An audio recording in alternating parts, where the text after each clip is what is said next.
Nang kanong manalangin tamo, kailangan specific, kailangan diretso, ali paligoy-ligoy. Kawangis na mo ring mga pila na prayers, agagawan na ring, I want to share din in grades, ages 6 to 9 years old. Madalas, ngarang mga di, example, nga naning metong, Dear God, please send a new baby for mommy. The new baby you sent last week cries too much. Yan, no? So, makanda na rin prayers na. Ano kasanting pakirado? Another prayer.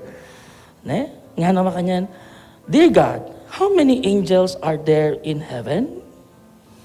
I would like to be the first kid in my class to know the answer. Ano ka honest, denig ka rin lang. And another, siguro last na yun, Dear God, please help me in school. I need help in spelling, adding, history, geography, and writing. I don't need help in anything else. And at the end, thank you, Lord. Ito makanita. Those prayers, ano ka specific? Ng mga di ka kano, arang bula-buladas. Naus ka rin ng intercessory prayers. Tingnan-tingkang anyawaran, kingapong Ginoo. Well, kawangs na rin ng children's prayers areni, ang ginutamo ng Yeso Kristo, ngayon nga dong iti, dimdam tayo kay Ebanghelyo, manalangin niya naman. And of course, atin niyang specific, uling bayo yam ako, actually, bayang ako, panabili na lahat naman kingig pa, din kayang lakwan. Nanula mo rin penalangin na ni nga pong Ginoo, kayang prayer. Well, nung lawen tayo po yung kayang prayer, ating apat na elemento o four elements.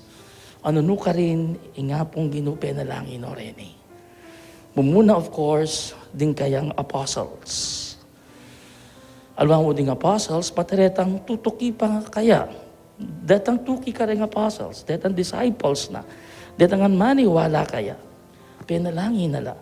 Na sana, ang tabayanan nala ni nga pong Ginoo, uling bahalo na, kalakonan ng Diyos, potangilan na mo, dumala lang katakot-takot, kapag subukan, kimbiye, mo papapuren. Another element, ihapin ng yato mismo. Nga pong Ginoo kalaguran ng yato. Kalaguran na rin makatuknang king yato. Anya sumangid na rin ng lalo na misamutan ng yato. Ay wari at inya namang karokan na niya panalangin na lang di nga tso king yato. And then third, panalangin na naman yung tungkol king tula. Na sana ining tula nga ining tula ng Kristo manatili karing puso da ring tao. Bangketa sumangid na rin kasakitan, daralanan da, akwada pa mo rin panandaman itang tula at bisad-sadla. Ganapin istong masaya ka king gagawan mo at yung nga pong ginukeka, andyan nung ating kang kapagsubukan kimbiye, susundo mo yung biye, kuling matula ka king kekang gagawan. And then finally, panalangin na siyempre, ini tungkol king katotohan. Truth is a very powerful thing, a very important element in our life. Uling katotohan, iya talagang may moldi kay katamo, nung nanong tutukita ang gawan. Anya, anak kaulaga, inya, manatili at ipanapaglaban niya yung katotohan.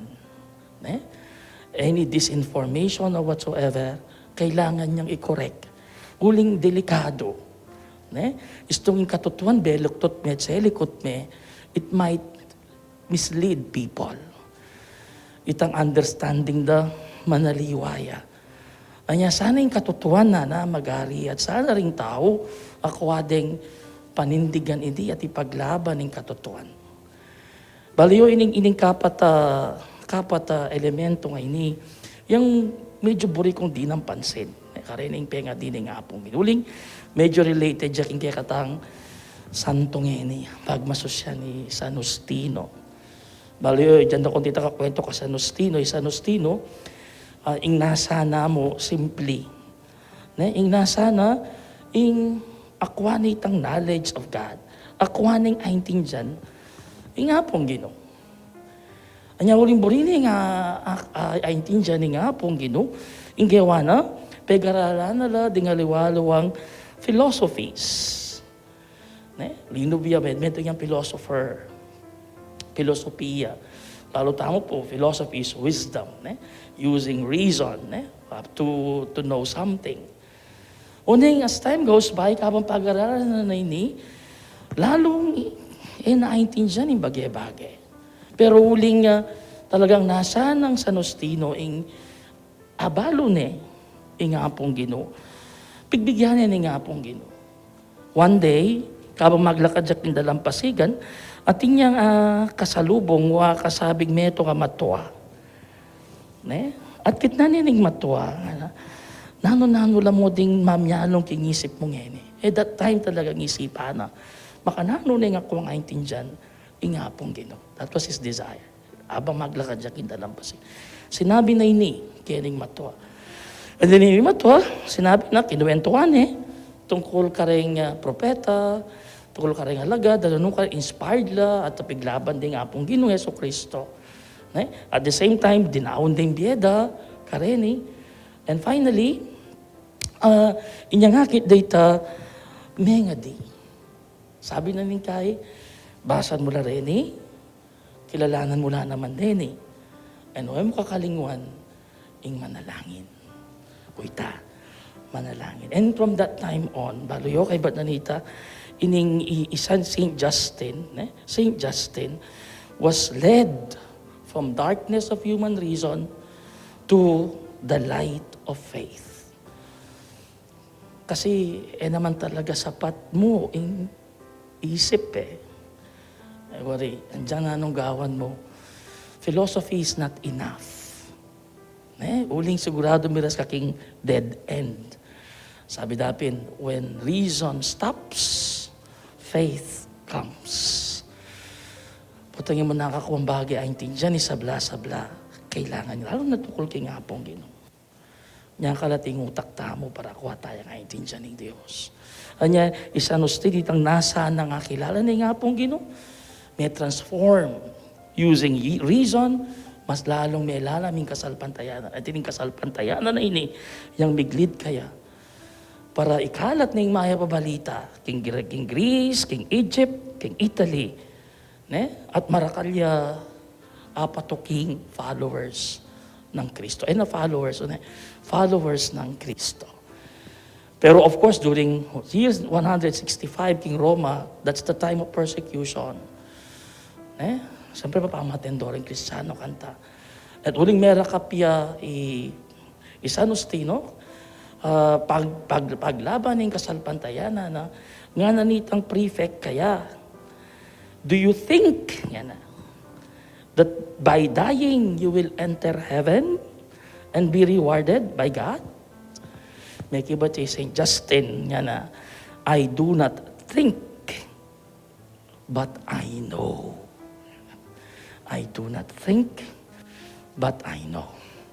Ingisip ko, kumimisip, pero balo ko, miligtas ko, at sopa na ako, ni nga pong Ginoo.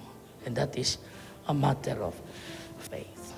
Ako kung kapatad, itamongan po manalangin tamo. Atintangan nasa.